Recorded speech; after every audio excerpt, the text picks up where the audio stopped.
Ya mis hermanos y hermanas, no sé si alguna vez han andado por la noche en medio del bosque, pero una de las cosas que es necesaria cuando se hace una travesía por el bosque y llega la noche, si uno quiere continuar caminando, necesita lo que son puntos fijos, necesita lo que son puntos de orientación, los cuales sean inmovibles y estén fijos para poder marcar el rumbo que la persona tiene que seguir.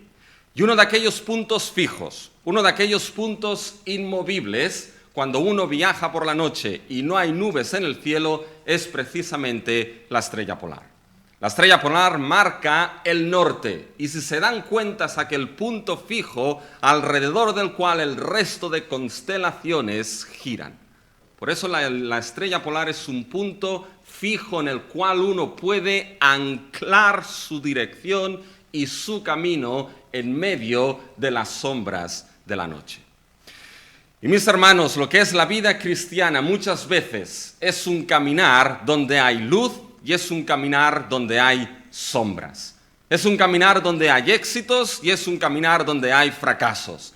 Es un caminar, mis hermanos, donde muchas veces se necesitan aquellos puntos fijos, inmovibles e incambiables que permitan al creyente seguir adelante perseverando en su fe.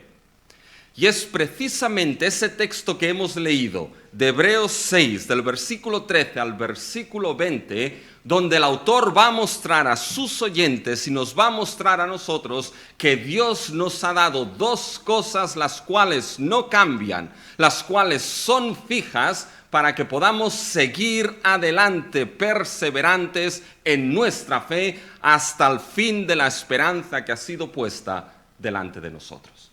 Así que tengan abiertas lo que es sus Biblias en ese sermón, carta de Hebreos, en el capítulo 6, a partir del versículo 13. Pero antes de pasar a lo que es analizar lo que es un poquito estos versículos, debemos recordar algo que vimos de este capítulo 6. Acuérdense que el tema principal de este capítulo 6 es lo que es el peligro de la pereza espiritual.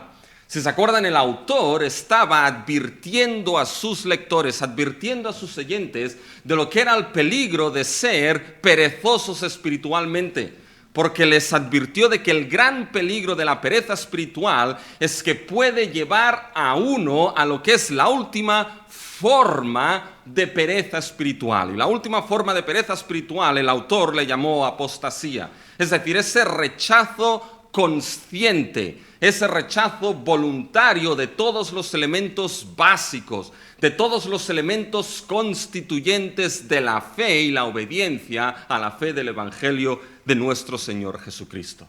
Por tanto, el autor les advierte de ese gran peligro a sus oyentes, pero les dice de que él está persuadido de cosas mejores para ellos, de que ellos no han llegado ni mucho menos a este punto. ¿Por qué? Porque ya dijimos, y esto es claro, que un creyente que ha sido salvo por la fe en Cristo Jesús es un creyente que nunca perderá su salvación. Porque la salvación no se pierde, porque se sustenta, como veremos hoy, únicamente en la obra de nuestro Señor Jesucristo y no en nosotros.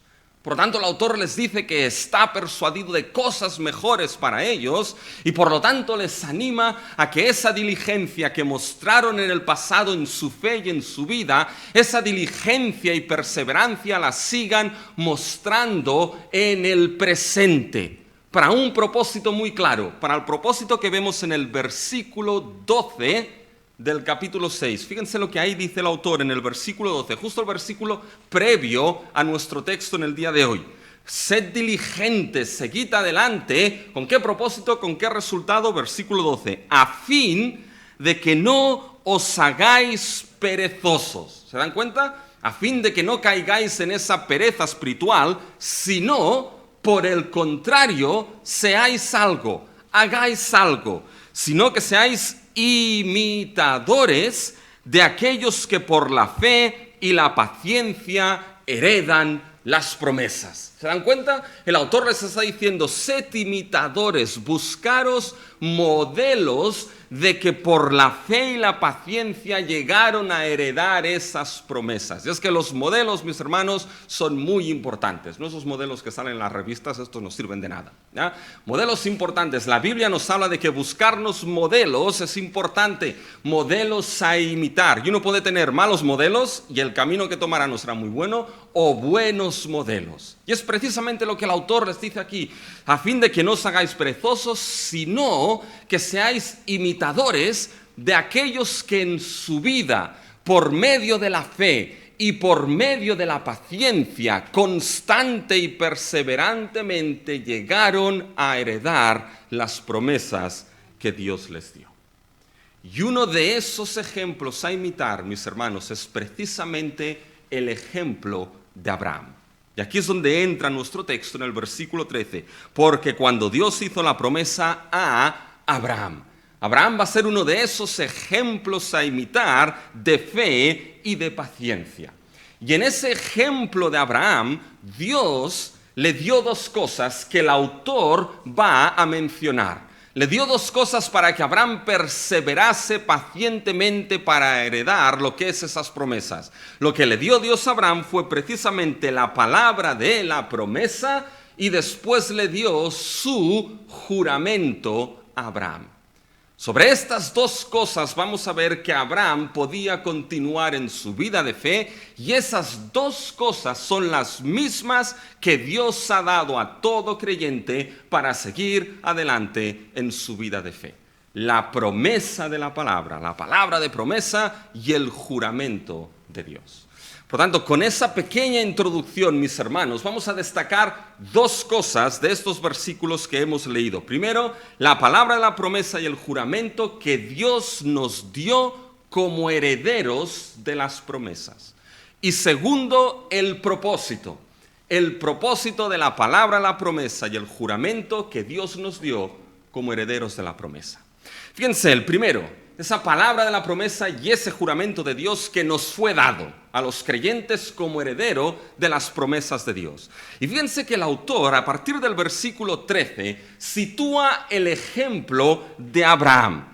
Y fíjense que el autor no está cogiendo cualquier parte de la vida de Abraham. El autor está mencionando un momento muy concreto, un acontecimiento muy determinado de la vida de Abraham, que es el acontecimiento que se nos narra en Génesis 22. Y la pregunta es, ¿por qué el autor, pudiendo coger cualquier otro acontecimiento de la vida de Abraham, agarró precisamente el que se nos narra en Génesis 22? ¿Por qué no cita lo que es Génesis 12, donde Dios dio las promesas a Abraham?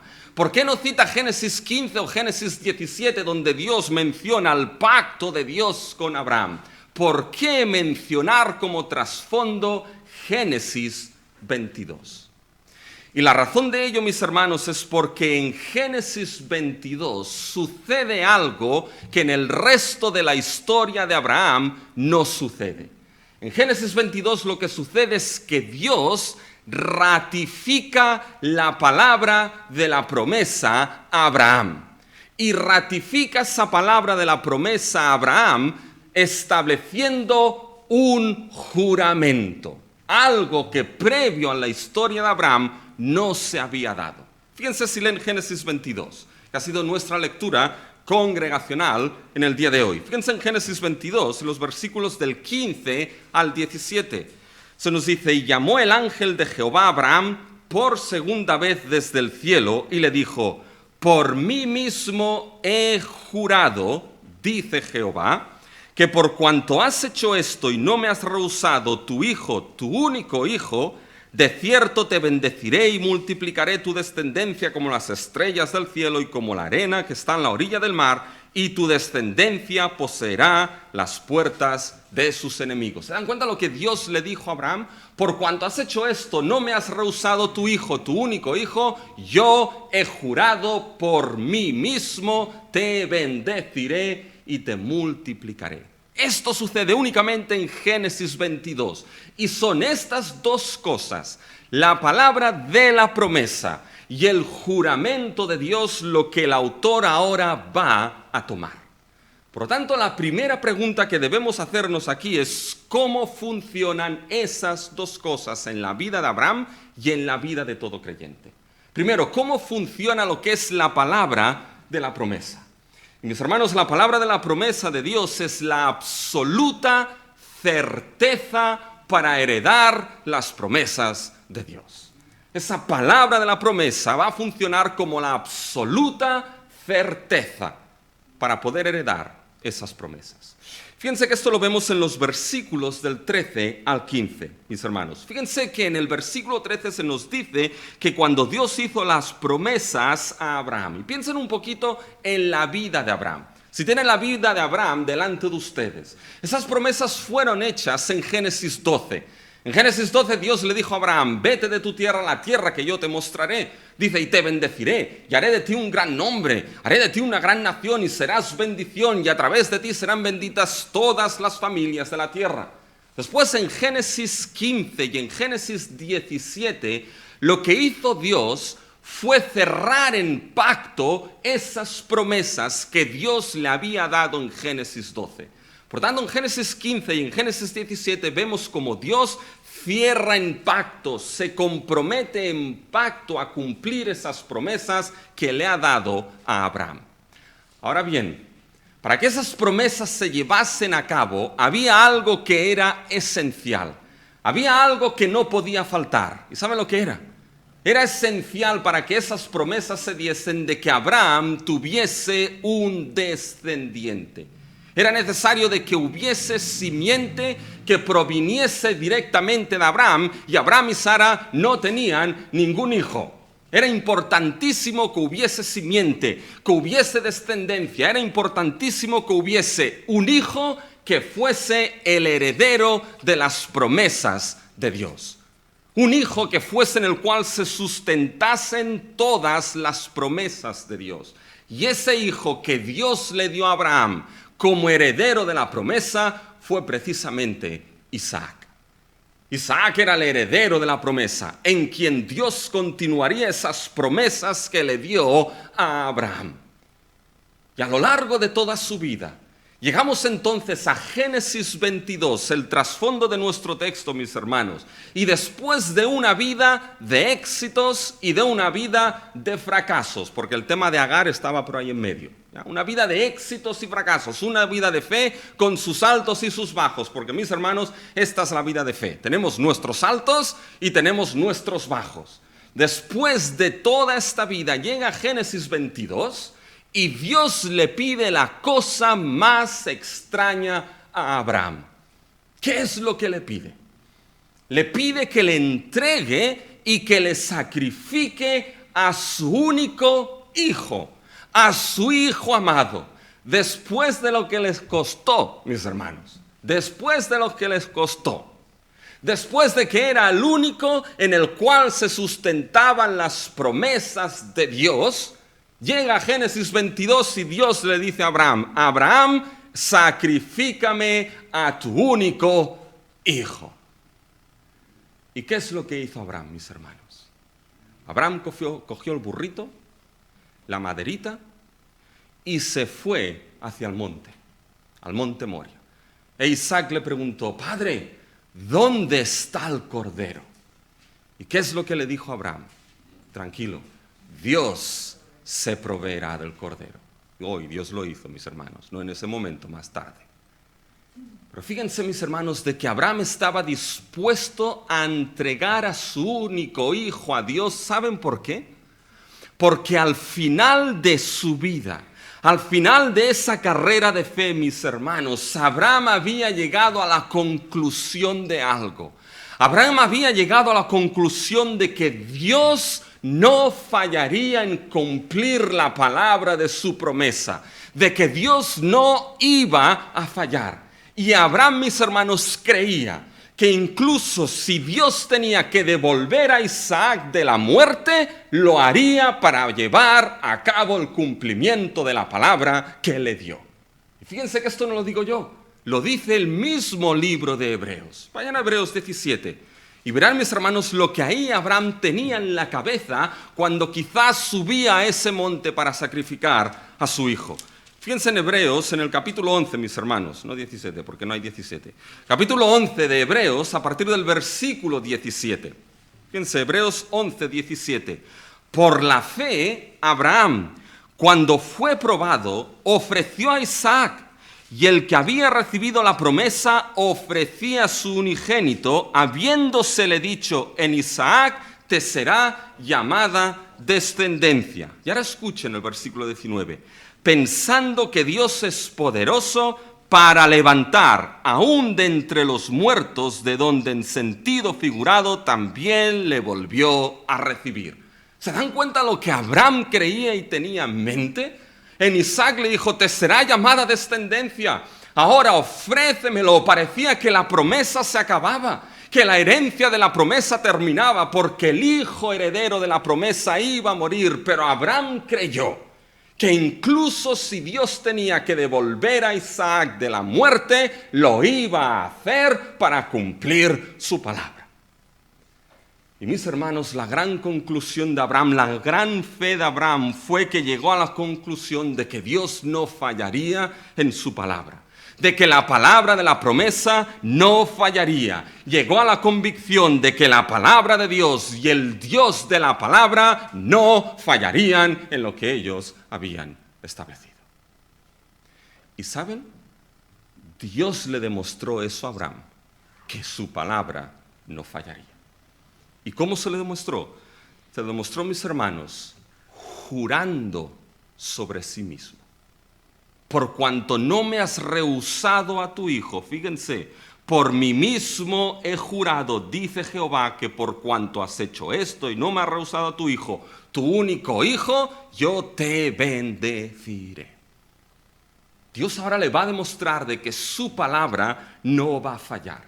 Y fíjense que esto que Dios jurase por sí mismo es precisamente lo que el autor de Hebreos recoge en el versículo 13. Fíjense, vayan al capítulo 6, nuestro texto, y el versículo 13. Ahora el autor de Hebreos recoge precisamente ese juramento de Dios, y no solamente lo recoge, nos lo va a explicar. Nos va a explicar lo que significó que Dios jurase por sí mismo. Fíjense el versículo 13 del capítulo 6 de Hebreos. Porque cuando Dios hizo la promesa a Abraham, no pudiendo jurar por otro mayor, juró por sí mismo.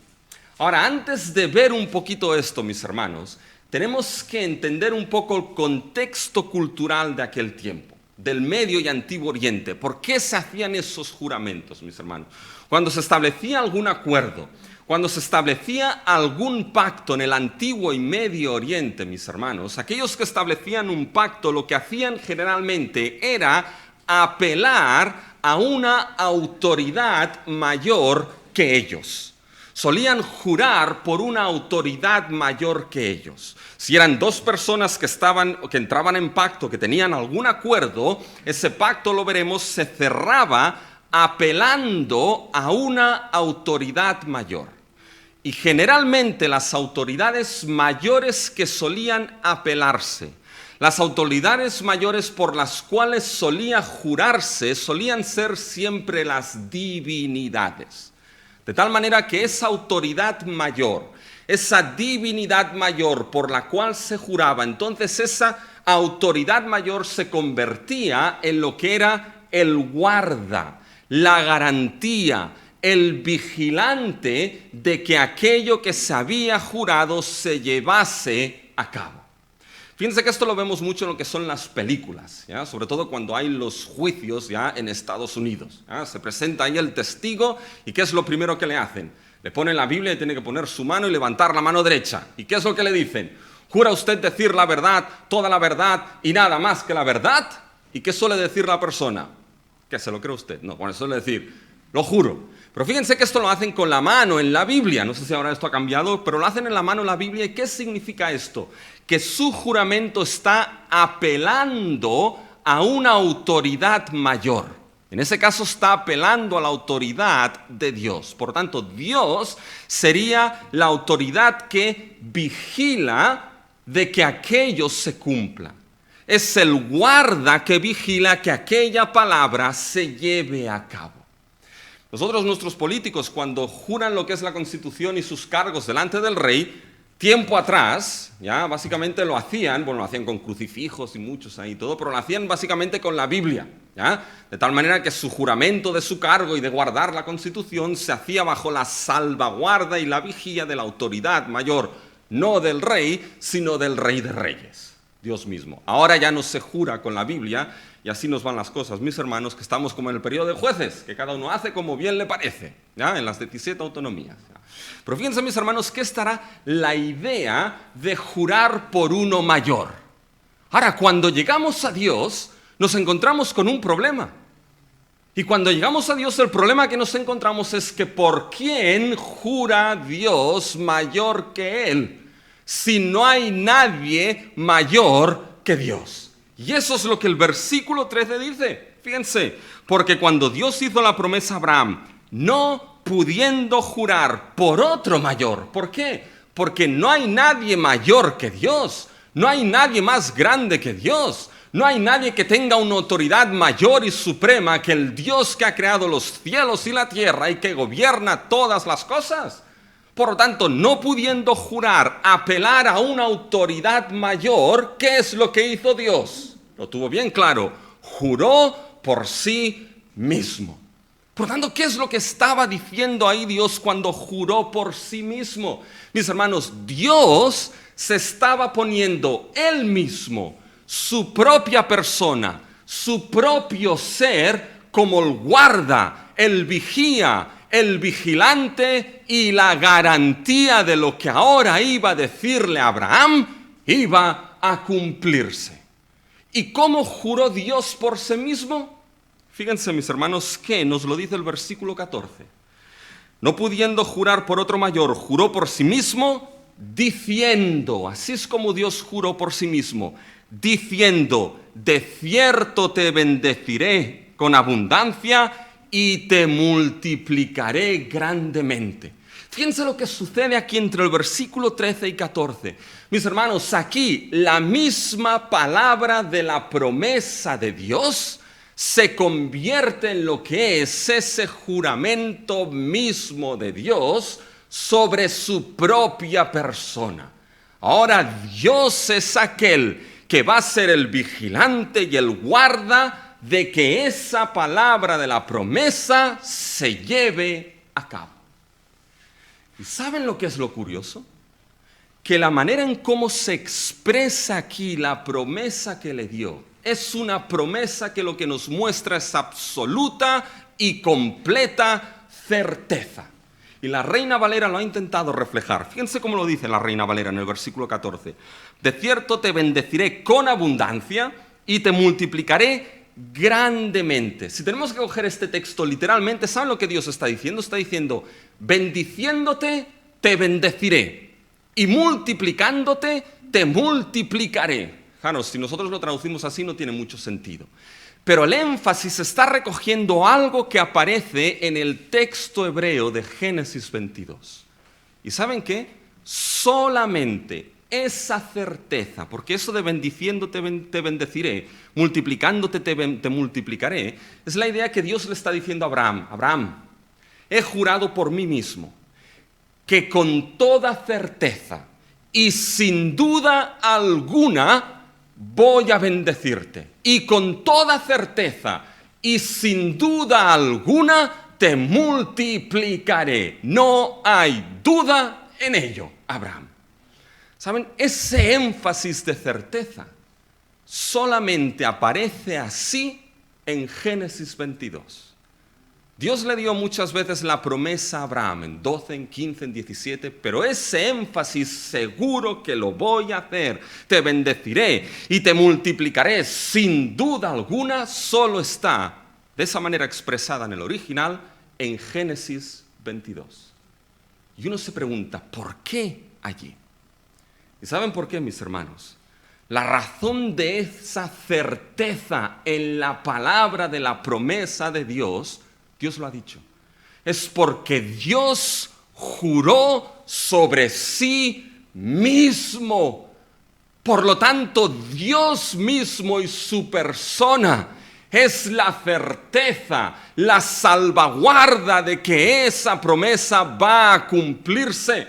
Que Dios jurase sobre sí mismo pone a la persona de Dios, al ser mismo de Dios, como la garantía de que se cumplirá de manera íntegra y absolutamente esa palabra de la promesa de Dios.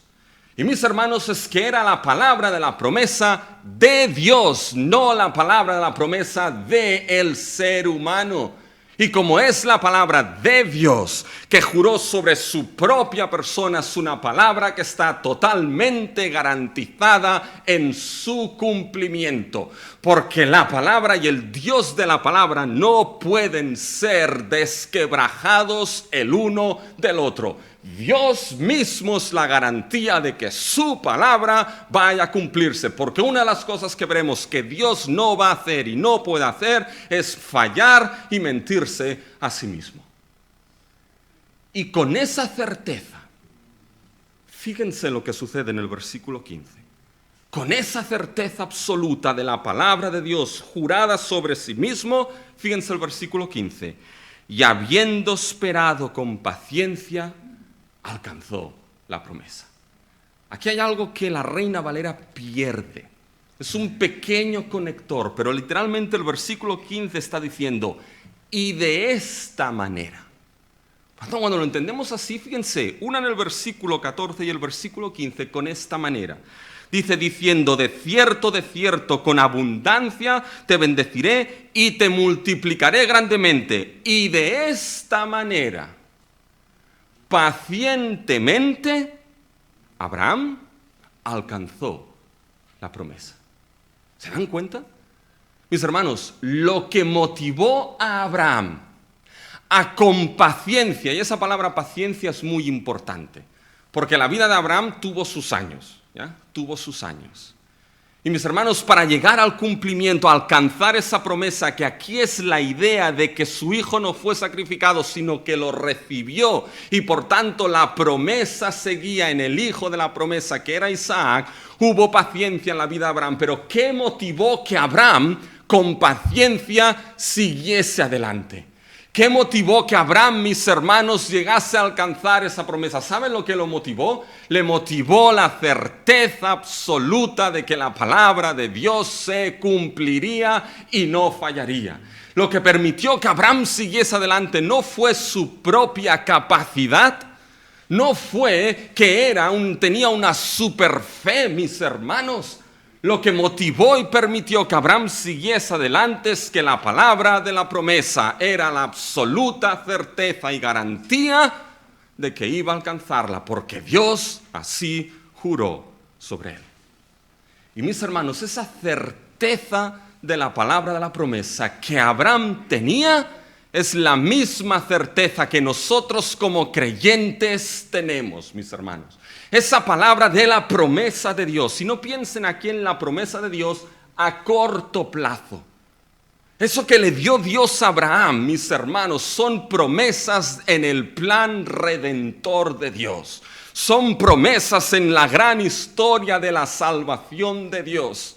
La gran certeza que tenemos es que esa palabra de la promesa, que si Dios ha prometido que llevará a salvación última a los suyos, que los llevará a la gloria, si Dios ha prometido el mundo venidero, la gloria eterna, el socorro para los suyos, si Dios ha prometido esto, Dios no fallará en la palabra de su promesa. Y esta nos ha sido dada, mis hermanos. Y el mundo, ¿saben qué? El mundo podría derrumbarse alrededor suyo. El mundo podría caerse alrededor suyo, pero la palabra de Dios permanecería intacta e inmutable. La palabra y la promesa de Dios no cambiaría, porque como veremos, tenemos un Dios, mis hermanos, que no cambia. Y quizá hay momentos en la vida donde uno llegue al punto de tirar, mis hermanos, la toalla. Dice, hasta este momento ya no puedo más. Quizá hay momentos en la vida donde uno en su vida de fe dice, ya no puedo seguir adelante, no puedo perseverar más, no tiene sentido. Y esos momentos se dan.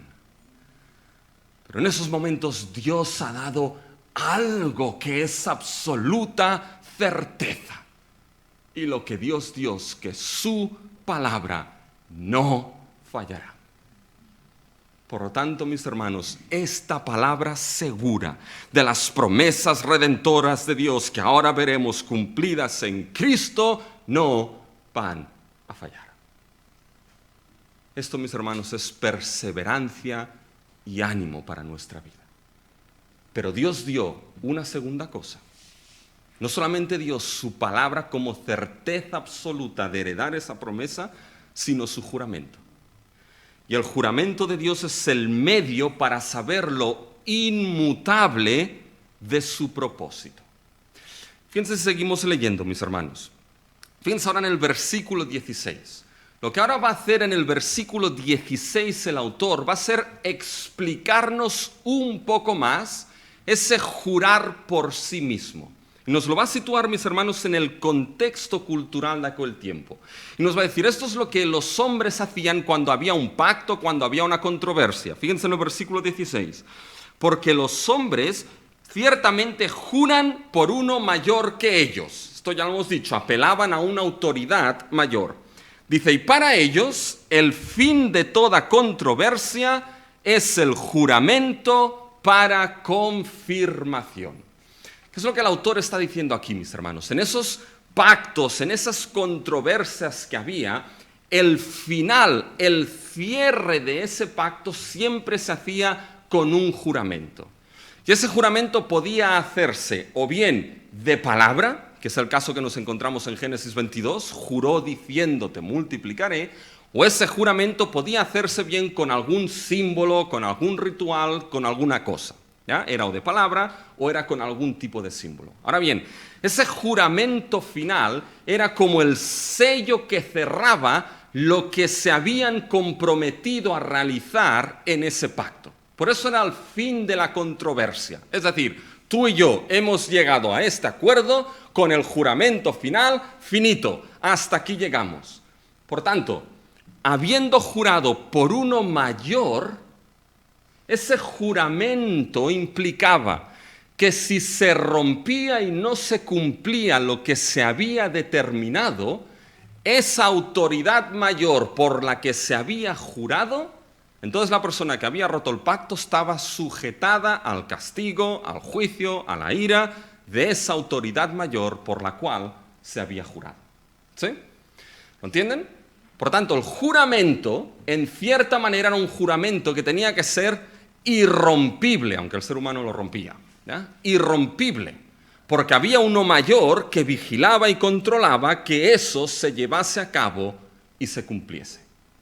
Por tanto, fíjense, con esa idea, mis hermanos, fíjense entonces lo que el autor nos dice ahora a partir del versículo 17, ¿por qué Dios juró por sí mismo? Su palabra, que es ese juramento. Fíjense el versículo 17, por lo cual, ahora nos explica por qué Dios juró. Por lo cual, queriendo Dios mostrar más abundantemente a los herederos de la promesa la inmutabilidad de su consejo, es decir, que su consejo, que su propósito no cambia, queriendo mostrar eso, interpuso juramento. Fíjense si le preguntan al texto de manera inversa y le preguntan al texto, ¿por qué Dios interpuso, literalmente, me dio juramento? ¿Por qué? El texto responde, porque Dios, queriendo mostrar más abundantemente a los herederos de la promesa la inmutabilidad de su consejo. Paren aquí un momento, mis hermanos, porque este versículo 17 es una joya de la teología bíblica. Es glorioso, mis hermanos. Cuando se preguntan, ¿por qué Dios me dio juramento? El texto dice, porque Dios quería más abundantemente. Literalmente, Dios tenía una ansia de mostrar a los herederos de la promesa. Paren aquí. ¿Quiénes son esos herederos de la promesa? ¿Saben quiénes son esos herederos de la promesa, mis hermanos? Esos herederos de la promesa no solamente es Abraham. No solamente es Abraham en el monte Moria cuando fue a sacrificar su hijo. Esos herederos de la promesa son todos aquellos santos en el Antiguo Testamento que tenían la misma fe que Abraham tenía puesta en el Dios que justifica. Y esos herederos de la promesa, ¿saben quién son? Son los mismos santos del nuevo pacto, los creyentes, la iglesia de Cristo que tienen la misma fe puesta en el mismo Dios de Abraham que justifica por medio de la fe. Y eso es algo que cuando lo lees, tu cerebro hace ¡pum! Y explota, mis hermanos. ¿Saben por qué? Porque fíjense, dice, Dios tenía una ansia más abundantemente de hacernos saber, de darte a conocer, tú santo del nuevo pacto en Cristo Jesús, que su consejo no cambia. Y para que supieses esto, ¿qué es lo que hizo Dios? Interpuso, me dio juramento. Ahora piensen en esto. ¿Dónde interpuso Dios juramento? ¿Saben dónde lo hizo? Esto se refiere a Génesis 22. Interpuso juramento con Abraham. Y aquí el texto te dice que lo hizo Dios con Abraham porque tenía una ansia absoluta de que los herederos de la promesa, ahora nosotros, con lo que hizo en Abraham, pudiésemos saber que su consejo no cambia. Y mis hermanos, lo que la Biblia te está mostrando aquí es cómo debe leerse la palabra de Dios. De cómo el Antiguo Testamento tienes que verlo, leerlo desde el punto de vista cristiano, desde el Nuevo Pacto. Eso que le dijo Abraham es para que ahora la iglesia de Cristo tenga y sepa que el consejo de Dios, que su propósito nunca va a cambiar. Si Él determinó llevar a los suyos a la gloria, nada ni nadie cambiará ese consejo. Si Él determinó que todas las cosas trabajan para el bien de los que le aman, para que sean hechos según la imagen de Cristo, nada ni nadie cambiará esto. Si Dios determinó que en el amor que Él ha derramado en nuestros corazones en Cristo, nada ni nadie nos apartará, nada nos apartará. Si Dios ha establecido que en Cristo tenemos socorro y refugio, nada ni nadie cambiará esto. Y para que lo sepamos, interpuso consejo en Génesis, juramento en Génesis 22. ¿Saben qué? No era necesario para Dios interponer o mediar juramento. Con su palabra era más que suficiente. Su palabra es suficiente, mis hermanos. Su palabra es suficiente como regla de fe para nuestra vida, suficiente para creer y para vivir, pero Dios tenía esta gran ansia e interpuso juramento en Abraham para que su iglesia tuviese ese consejo inmutable y que no cambie. ¿Saben cuál es la cuestión? ¿Cómo pasamos de Génesis 22 y ese juramento a los santos del nuevo pacto? ¿Qué es lo que nos une Génesis 22 con nosotros? ¿Y saben qué? Esa expresión al final del versículo 17, interpuso juramento. Esa palabra interponer en realidad es la palabra mediar, medió juramento. Y es la misma palabra que el autor de Hebreos utiliza para referirse a Cristo Jesús como mediador de un mejor pacto. Fíjense en Hebreos 8:6, ahí se utiliza esa palabra.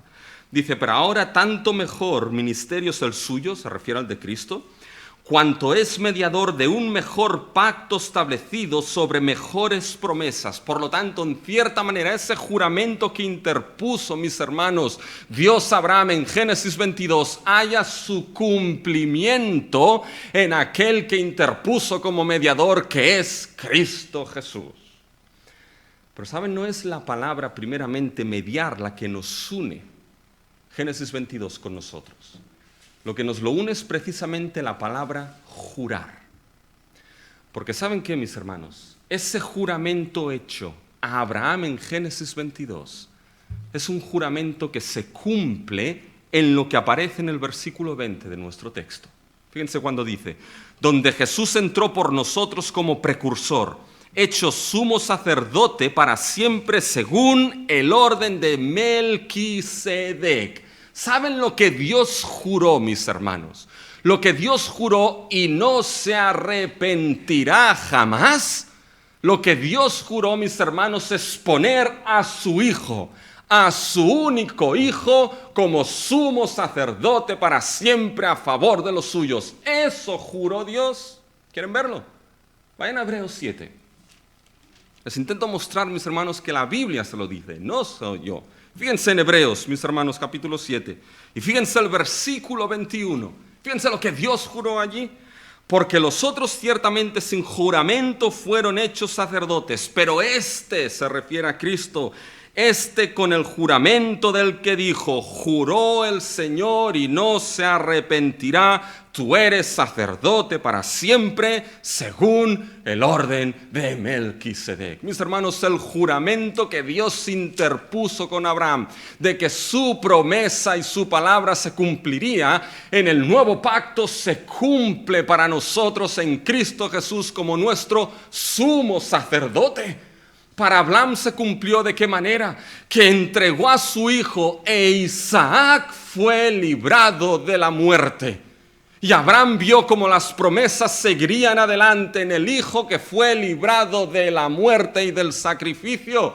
Pero para nosotros ese juramento, mis hermanos, se cumple.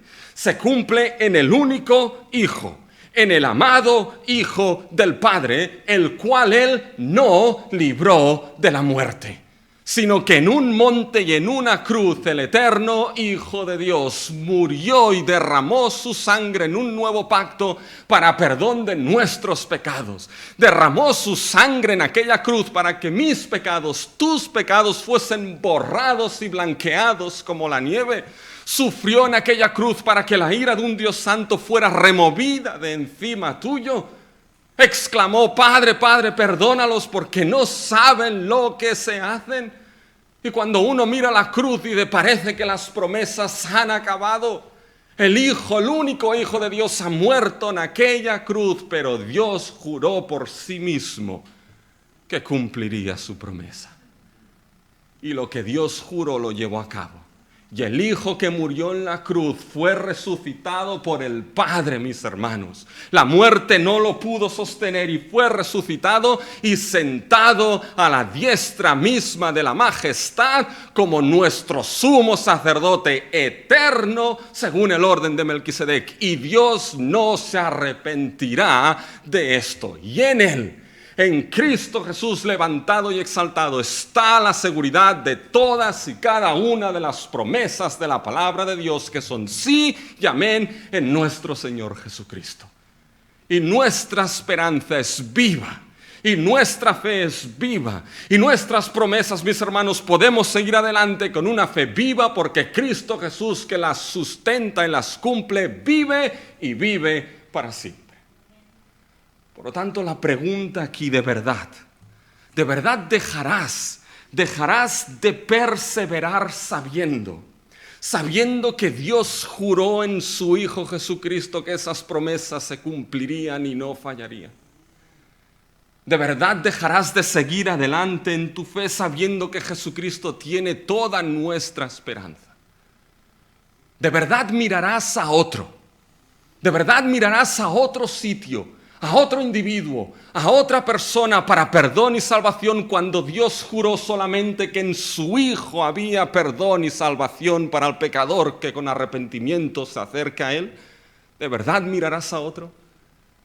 No hay otro a quien mirar, salvo a Cristo Jesús, aquel que el Padre levantó y sentó a su diestra, aquel que es socorro para nuestras almas, y aquel en quien se cumplen todas las promesas que Dios ha dado a los suyos.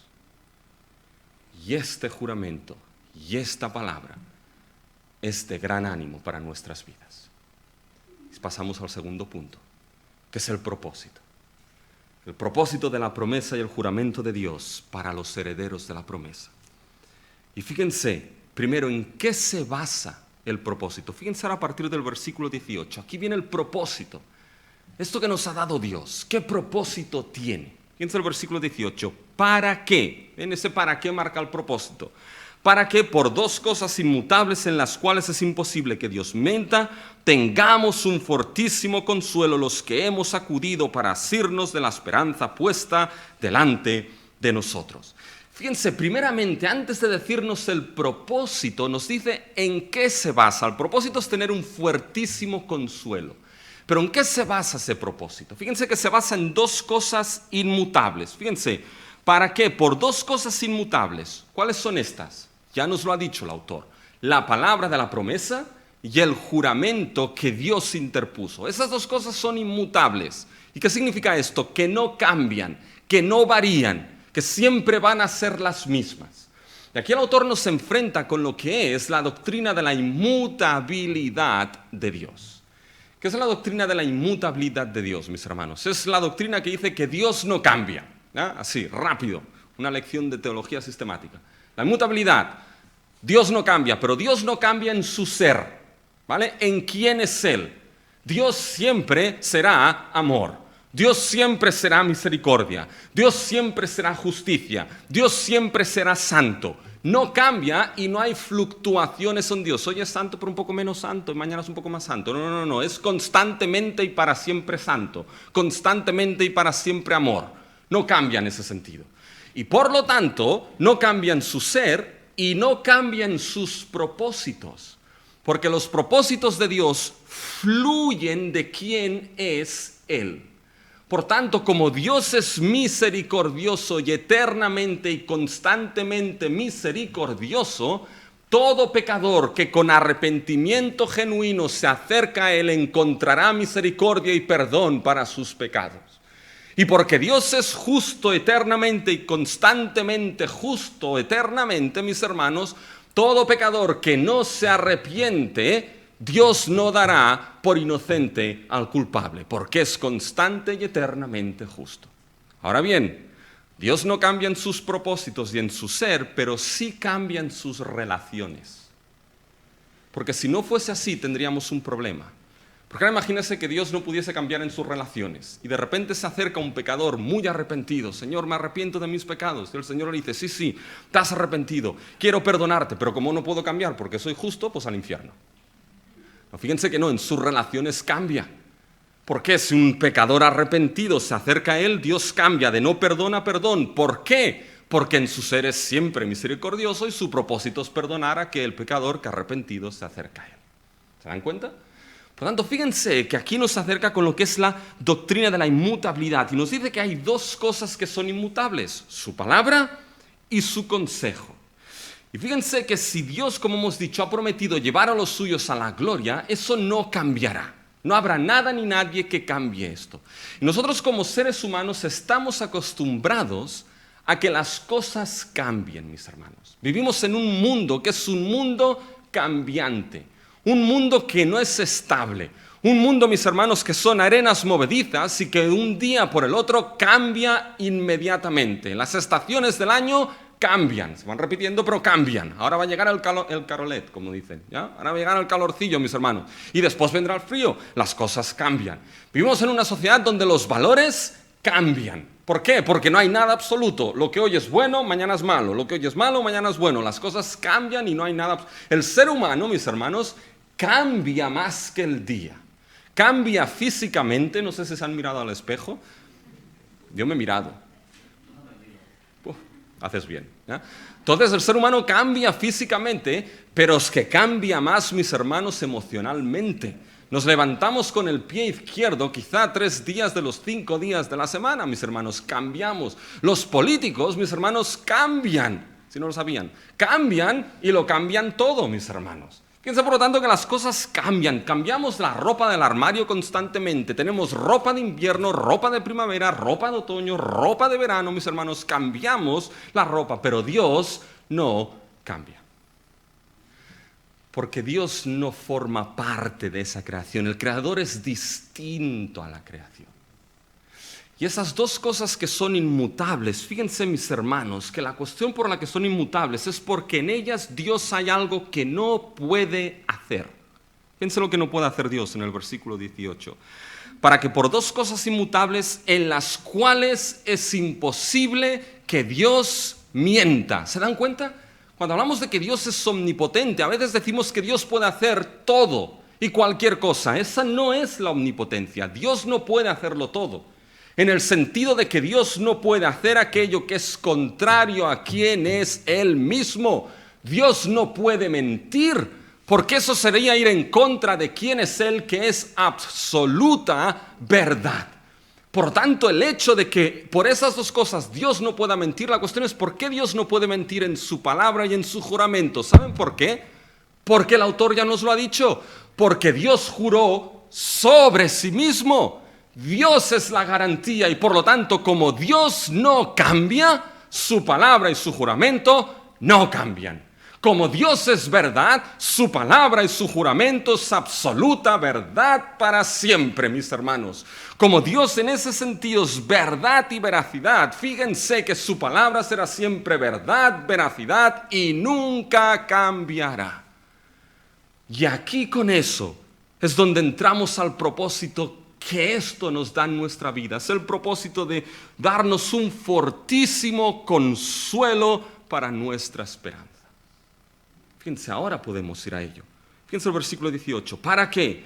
Por dos cosas inmutables en las cuales es imposible que Dios mienta, tengamos que un fortísimo consuelo los que hemos acudido para asirnos de la esperanza puesta delante de nosotros. Mis hermanos, si Dios cambiase o si Dios mintiese, en menudo problema estábamos. Si Dios fuese como uno de esos dioses paganos como Zeus en el Olimpo, que se podía levantar con el pie izquierdo y entonces empezar a tirar rayos a todo el mundo, y al día siguiente fuese, mis hermanos, un angelito con alas blancas, apañados estaríamos, no tendríamos seguridad de nada. Pero nuestro Dios no es un ídolo, es el único Dios vivo y verdadero. Y gracias a que Él no cambia, su palabra no cambia, su consejo no cambia, su juramento no cambia, mis hermanos, entonces tengamos nosotros un fuertísimo consuelo. Pero fíjense quiénes son aquí, fíjense cómo lo define. Tengamos un fortísimo consuelo los que hemos acudido para asirnos de la esperanza puesta delante de nosotros. Literalmente lo que aquí el autor está diciendo, aquellos que hemos huido para hallar refugio. Eso es lo que el autor está diciendo aquí. Tengamos un fortísimo consuelo a aquellos que hemos huido para hallar un fortísimo, un seguro refugio para asirnos de esa esperanza. Y fíjense que aquí la idea de refugio, mis hermanos, aquellos creyentes a los cuales escriben, su vida de fe que estaban siendo zarandeada, habían huido a un sitio para hallar refugio en ese sitio. Y como creyentes, mis hermanos, esa idea de refugio, ¿de qué nos habla? Esa idea de refugio nos habla, mis hermanos, de un lugar donde uno está seguro. De un lugar, mis hermanos, donde hay seguridad. De un lugar que aun y cuando hayan tempestades y problemas, uno ha huido para hallar seguro, refugio y fortaleza en ese lugar. Y mis hermanos, nuestro refugio, nuestra roca inmovible, aquel que nos guarda, mis hermanos, es nuestro Señor Jesucristo. Es una gran definición de lo que es un cristiano por la gracia de Dios. Uno que ha huido de este mundo para hallar refugio en medio de las tempestades, pruebas, dificultades de esta vida. Ha huido para hallar refugio ¿en quién? Para hallar refugio en Cristo Jesús. Cuando el salmista escribió, alzaré los ojos a los montes, ¿de dónde vendrá mi socorro? ¿Qué es lo que el salmista dice? Mi socorro viene de Jehová, quien creó los cielos y la tierra. Nuestro socorro viene de nuestro Señor Jesucristo. Él es nuestra roca, Él es nuestro refugio, Él es nuestro amparo. Y esas promesas que no cambian, hemos huido y en Él tenemos refugio, pero ¿saben para qué? Y eso es lo grandioso. Fíjense, para asirnos, para aferrarnos de la esperanza puesta delante de nosotros. Es como aquel que va a subir un pico, mis hermanos. Y los que suben un pico, se van al Everest y suben el pico más alto de este mundo, ponen campos base. Y esos campos base, a medida que ascienden, esos campos base son refugio, que en medio de tormentas de nieve queriendo llegar al pico más alto, pueden refugiarse en esos campos, mis hermanos, el base, el campo 1, el campo 2, se refugian allí, pero se refugian teniendo algo en mente. ¿Saben qué tienen en mente? En ese refugio tienen en mente llegar al pico del Everest, mis hermanos. Y la cuestión es lo que el autor está diciendo aquí. Que hemos huido para hallar refugio en Cristo, y en ese refugio, ¿saben qué? Nuestra mente y nuestra vista está puesta en agarrar la esperanza final en el refugio de Cristo Jesús en nuestra vida. ¿Y cuál es esa esperanza? Es la esperanza firme en la presencia de Dios, gracias a Cristo. Fíjense que esa esperanza es descrita de dos maneras, y con esto termino. Sí, ya sé que van mirando sus relojes. Yo lo miro más yo que ustedes, no se preocupen. Pero fíjense, mis hermanos, que aquí la esperanza es descrita de dos maneras. Fíjense, esa esperanza, versículo 19, la cual tenemos como segura y firme ancla del alma. Esa esperanza desde nuestro refugio que es Cristo, mis hermanos, esa esperanza final es como esa ancla que lanzamos, mis hermanos. Es esa ancla firme y segura, mis hermanos. Es como aquel marinero que va en el barco y lanza el ancla, mis hermanos, para que el barco quede fijo y en las tempestades ese barco no sea llevado por la corriente. De tal manera, en las corrientes y tempestades de este mundo, ¿qué hacemos nosotros hallando refugio en Cristo Jesús, en el cual las promesas son inmutables y no cambian? Desde Cristo lanzamos el ancla de nuestra esperanza. Y la lanzamos, ¿saben dónde? ¿Saben dónde entra ese ancla, mis hermanos? Fíjense lo que dice aquí el autor. Versículo 19, la cual tenemos como segura y firme ancla del alma y que penetra hasta dentro del velo. ¿Dónde lanzamos ese ancla de nuestra esperanza?